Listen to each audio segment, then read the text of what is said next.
समस्त मानव जाति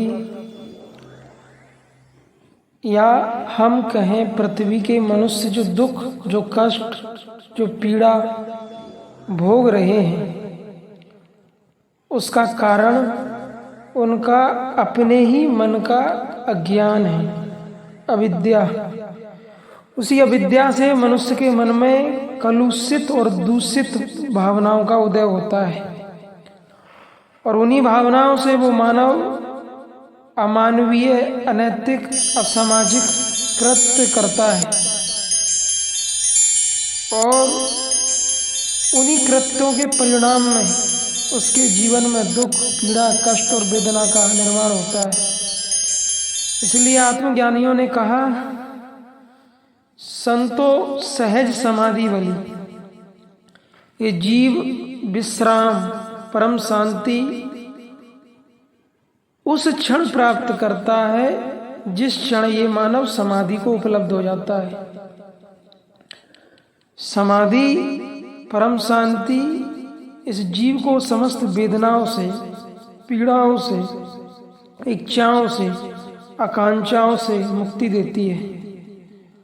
तत्क्षण त्वरित शांति प्रदान करती है। तो समाधि की उपलब्धि मानव को कैसे हो? मंत्र, तप, औषधि, समाधि सिद्ध्या। ओम मंत्र का निरंतर मानसिक चिंतन, तप, मन सहित इंद्रियों को इष्ट के अनुरूप तपाना, एक परमात्मा के प्रति मन, क्रम, वचन से समर्पित होकर के भक्ति करना, समाधि सिद्ध्या। इन्हीं बिंदुओं से समाधि की सिद्धि हो जाती है। समाधि की भावना आ जाने के बाद चित्त का निज स्वरूप शून्य हो जाता है। तदे बात मात्र निर्वासा, स्वरूप शून्य में समाधि। समाधि क्या है? चित्त का निजी स्वरूप शून्य हो जाना।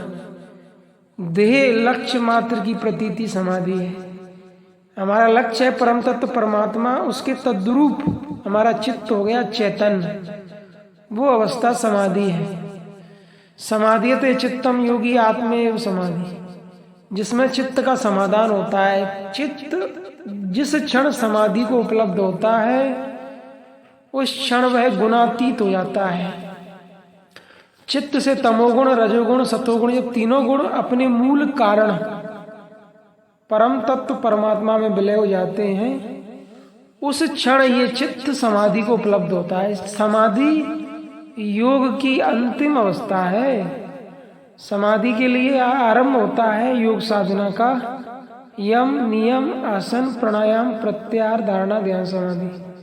समाधि में मानव उस विराट, उस चैतन्य, उस दृष्टा के साथ तद्रूप हो जाता है, जिसे परमात्मा कहते हैं।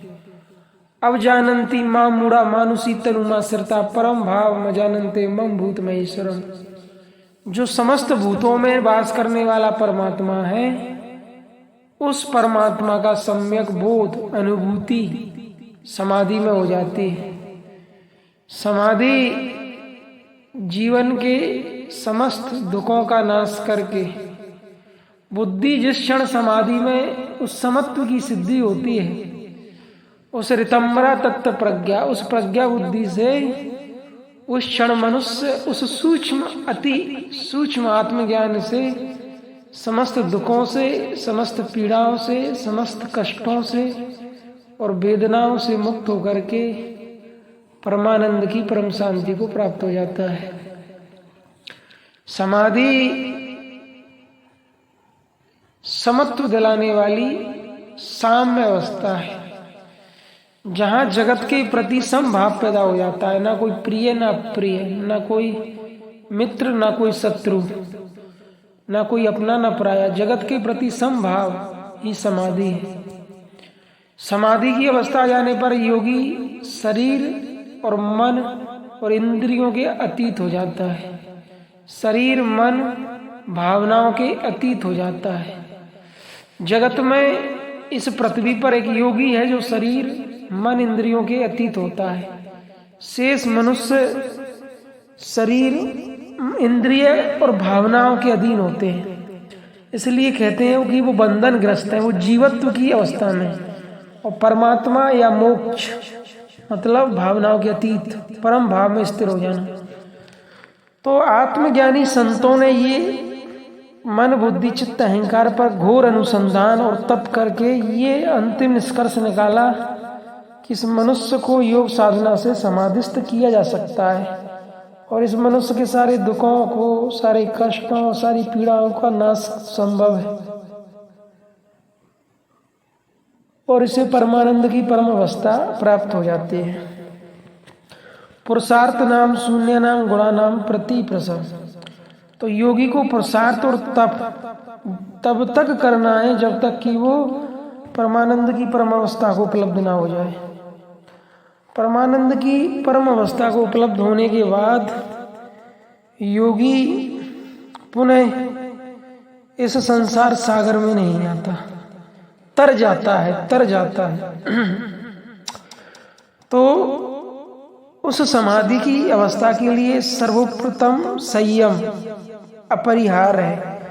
आप रात्रि भोजन को त्यागो, पूरी रात ध्यान करो, दिन में ध्यान करो, विपश्यना का अभ्यास करो, जप करो, ध्यान करो, परमात्मा के लिए गीत गाओ, संगीत सुनो और अपने मन को परमात्मा में लगाओ। धीरे धीरे आपके अंतःकरण में परिवर्तन होंगे, भावनाओं में परिवर्तन होंगे, आप में शांति, आनंद, निर्मलता, इन दैवत्व का विकास होगा, आसुरत्व का विनाश होगा। आपके जीवन में निर्वाण और परमानंद घटेगा। धीरे धीरे आपकी आत्मा पर जो प्रकृति से मलिनता है, चित्त पर काम की, क्रोध की, लोभ की, राग द्वेष मोह की, इच्छाओं की, वासनाओं की, धीरे धीरे खत्म होती चली जाएगी और आप एक दिन उस परमानंद की परम शांति को प्राप्त हो जाते हो। तो तत्प्रसाद परम शांति स्थानम प्राप्स्यसि शाश्वतम्। यदि तुम्हें परमानंद की परम शांति चाहिए तो सब कुछ त्यागना होगा। सर्वधर्म परित्यज्य मामेकं शरणं व्रज अहम त्वाम सर्व पापेभ्यो मोक्षयिष्यामि मा शुचि। तो संपूर्ण धर्मों की और एक कुत्तियों को छोड़ के सदगुरु की शरण में जाइए और उनके मार्ग पर चलिए, आप परमानंद को प्राप्त हो जाएंगे, परम शांति को। मनुष्य की समस्या क्या है कि वो परमात्मा और धर्म को पदार्थ से जोड़ता है। परमात्मा और धर्म का संबंध है चैतन्यता से। मन बुद्धि चित्त अहंकार में जो सत्य रज तम प्रकृति काम कर रही है, उसको योग विद्या से विलय करके पुरुष परमात्मा को पाना ही अध्यात्म है। तो सदगुरु की कृपा के बिना संभव नहीं है। आपको संत की कृपा से ही मुक्ति शांति प्राप्त हो सकती है। मेहनत और श्रम आपको करना होगा, जब ध्यान तप करना होगा, अभ्यास वैराग्य वृत्ति तय निरोधा, निरंतर योग का अभ्यास करना होगा, चित्त की वृत्तियों का निरोध करना होगा। तथा दृष्टु स्वरूप अवस्था में आपका जो दृष्टा है वो परमात्मा स्वरूप में स्थित हो जाएगा, आप गुणातीत अवस्था में पहुंच जाओगे।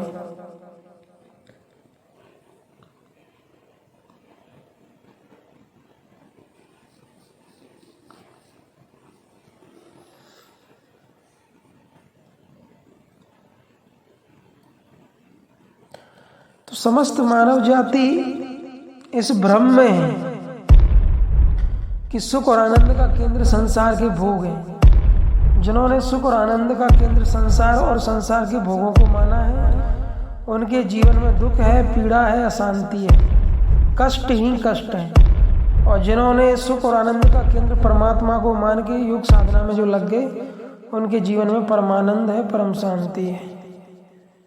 क्योंकि एक परमात्मा ही है जो तुम्हारे अंदर है, तुम्हें धोखा नहीं देगा। बाकी परमात्मा की इस सृष्टि में सब नश्वर, क्षण भंगुर, अनित्य, अनात्म और दुख का कारण है। सब कुछ दुख का कारण है। पद मान प्रतिष्ठा धन भोग वैभव ऐश्वर्य सब कुछ। शांति का केंद्र सिर्फ तुम्हारी अपनी आत्मा है, उसमें स्थिर हो जाना ही स्थित प्रज्ञा है। बुद्धि जब परमात्मा में स्थिर होती है तो हम कह देते हैं समत्व की सिद्धि। बुद्धि जब परमात्मा में स्थिर होती है तो हम कह देते हैं परमानंद की प्राप्ति। अब करना क्या है? कम आहार लेना है, सात्विक भोजन लेना है, जप और ध्यान करना है, और संत सदगुरु मिल जाए तो उनकी सेवा कीजिए, उनके सानिध्य में रहिए। सात्विक शास्त्र रामायण गीता वेद उपनिषद का अध्ययन कीजिए और सेवा कीजिए। जीवों के प्रति करुणा की भावना रखिए और ध्यान कीजिए। जीवों उदार हृदय, उदार बनिए दूसरों के प्रति, तो आपके जीवन में शांति आनंद घटेगा। ओम श्री परमात्मने नमः। ओम श्री सद्गुरुदेव भगवान की जय। समस्त मानव जाति या हम कहें पृथ्वी के मनुष्य जो दुख, जो कष्ट, जो पीड़ा भोग रहे हैं, उसका कारण उनका अपने ही मन का अज्ञान है, अविद्या। उसी अविद्या से मनुष्य के मन में कलुषित और दूषित भावनाओं का उदय होता है और उन्हीं भावनाओं से वो मानव